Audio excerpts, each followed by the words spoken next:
ಜೈ ಭಾರತ್ ವಂದೇ ಮಾತರಂ. ಪ್ರತಿಭಟಿಸುವ ಹಕ್ಕು ಎಲ್ಲರಿಗೂ ಇದೆ, ಆದರೆ ಹಿಂಸೆಯಿಂದ ಪ್ರತಿಭಟಿಸುವ ಹಕ್ಕು ಯಾರಿಗೂ ಕೂಡ ಇಲ್ಲ. ಕೋಲ್ಕತ್ತಾದ ಈ ಒಂದು ಜಿಲ್ಲೆ ಅಕ್ಷರಃ ನಡುಗಿ ಹೋಗಿದೆ. ಪ್ರತಿಭಟನೆಯ ಹೆಸರಲ್ಲಿ ಹಿಂಸಾಚಾರ ತಾಂಡವ ಆಡುತ್ತಿದೆ. ಹಾಗಾದರೆ ಯಾವುದು ಆ ಜಿಲ್ಲೆ? ಅಲ್ಲಿ ಏನು ನಡೆಯುತ್ತಿದೆ? ಯಾಕೆ ಆ ರೀತಿ ಪ್ರತಿಭಟನೆ ನಡೆಸುತ್ತಿದ್ದಾರೆ? ಇನ್ನು ಇದರ ಬಗ್ಗೆ ಅಲ್ಲಿನ ಕೋರ್ಟ್ ಯಾವ ರೀತಿ ಆಕ್ಷನ್ ತೆಗೆದುಕೊಂಡಿದೆ, ಇದರ ಬಗ್ಗೆ ಸ್ವಲ್ಪ ತಿಳಿದುಕೊಳ್ಳುವ. ಇತ್ತೀಚೆಗೆ ಕೇಂದ್ರ ಸರ್ಕಾರ ಈ ವಕ್ಫ್ ಮಸೂದೆಯನ್ನು ಜಾರಿಗೊಳಿಸಿತ್ತು. ಇನ್ನು ಇದರ ಬಗ್ಗೆ ದೇಶದ ಹಲವು ಭಾಗಗಳಲ್ಲಿ ಪ್ರತಿಭಟನೆ ನಡೆಯುತ್ತಿದೆ. ಆದರೆ ಕೋಲ್ಕತ್ತಾದ ಮುರ್ಷಿದಾಬಾದ್ ಜಿಲ್ಲೆಯಲ್ಲಿ ನಡೆಯುತ್ತಿರುವ ಈ ಪ್ರತಿಭಟನೆ ಹಿಂಸೆ ರೂಪ ಪಡೆದುಕೊಂಡಿದೆ.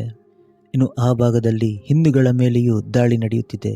ಅಲ್ಲಿ ಕೆಲವೊಂದು ಮುಸ್ಲಿಮರ ಉದ್ರಿಕ್ತರ ಗುಂಪು ಇದಕ್ಕೆಲ್ಲ ಹಿಂದೂಗಳೇ ಕಾರಣ ಅಂತ ಹೇಳಿ ಅಲ್ಲಿನ ಸ್ಥಳೀಯರ ಜನರ ಮೇಲೆ ಅಲ್ಲಿ ದಾಳಿ ನಡೆಸುತ್ತಿದ್ದಾರೆ. ಅಲ್ಲಿಂದ ಸುಮಾರು 400 ಮಂದಿ ಜನರು ಪಕ್ಕದ ಜಿಲ್ಲೆಗೆ ವಲಸೆ ಹೋಗುತ್ತಿದ್ದಾರೆ. ಇನ್ನು ಇದು ಹಿಂಸೆ ರೂಪ ತಾಳಿಕೊಂಡ ನಂತರ ಅಲ್ಲಿ 3 ವ್ಯಕ್ತಿಗಳನ್ನು ಕೂಡ ಸಾಯಿಸಿದ್ದಾರೆ.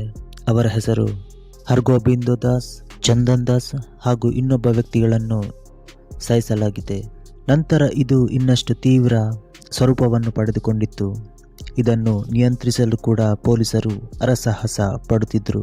ಇನ್ನು ಇದರ ಬಗ್ಗೆ ಅಲ್ಲಿನ ಮುಖ್ಯಮಂತ್ರಿ ಮಮತಾ ಬ್ಯಾನರ್ಜಿ ಹೇಳುತ್ತಾರೆ, ಈ ಪ್ರತಿಭಟನೆಗಳನ್ನು ಇಲ್ಲಿಗೆ ಕೈಬಿಡಿ, ನಾನು ಇಲ್ಲಿ ಈ ವಕ್ಫ್ ಮಸೂದೆಯನ್ನು ಜಾರಿಗೊಳಿಸಲ್ಲ ಅಂತ ಹೇಳಿದರು.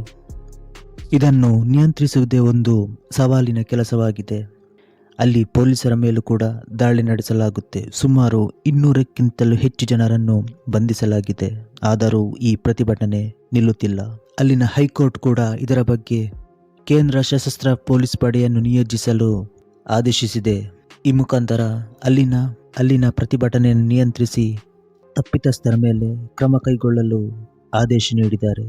ಇನ್ನು ಇದರ ಬಗ್ಗೆ ಕೋರ್ಟ್ ಕೂಡ ಮತ್ತಷ್ಟು ಕಳವಳ ವ್ಯಕ್ತಪಡಿಸಿಕೊಂಡಿದ್ದಾರೆ. ಪ್ರತಿಯೊಬ್ಬ ವ್ಯಕ್ತಿಗೂ ಹಾಗೂ ಪ್ರತಿಯೊಂದು ಜೀವಿಗೂ ಬದುಕುವ ಹಕ್ಕಿದೆ. ಇನ್ನು ಆಸ್ತಿಪಾಸ್ತಿಗಳನ್ನು ಕೂಡ ರಕ್ಷಿಸುವುದು ರಾಜ್ಯ ಸರ್ಕಾರದ ಕೆಲಸ.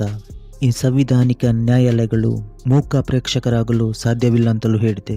ಇದೊಂದು ಪ್ರತಿಭಟನೆ ಏನಿದೆ ರಾಷ್ಟ್ರ ಮಟ್ಟದಲ್ಲಿ ಸಂಚಲನ ಸೃಷ್ಟಿಸಿದೆ.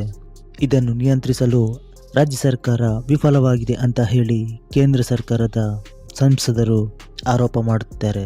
ಇಲ್ಲಿ ಪಶ್ಚಿಮ ಬಂಗಾಳದ ಪೊಲೀಸರು ಇದನ್ನು ನಿಯಂತ್ರಿಸಲು ತುಂಬಾ ಕಷ್ಟಪಡುತ್ತಿದ್ದಾರೆ. ಆದರೆ ಅಲ್ಲಿ ಅವರಿಗೇನೆ ರಕ್ಷಣೆ ಇಲ್ಲ. ಕೇಂದ್ರದಿಂದ ಸಶಸ್ತ್ರ ಪಡೆ ಬಂದು ಈ ಪೊಲೀಸರ ಸಂಖ್ಯೆಯನ್ನು ಕೂಡ ಹೆಚ್ಚಿದಾಗ ಈ ಪ್ರತಿಭಟನೆಯನ್ನು ನಿಯಂತ್ರಿಸಬಹುದು. ಈ ಪ್ರತಿಭಟನೆ ಯಾವಾಗ ನಿಲ್ಲುತ್ತೆ ಅಂತ ಕಾದು ನೋಡಬೇಕಾಗಿದೆ. ಇದರಿಂದಾಗಿ ಸುಮಾರು ಆಸ್ತಿಪಾಸ್ತಿಯು ನಷ್ಟ ಉಂಟಾಗಿದೆ.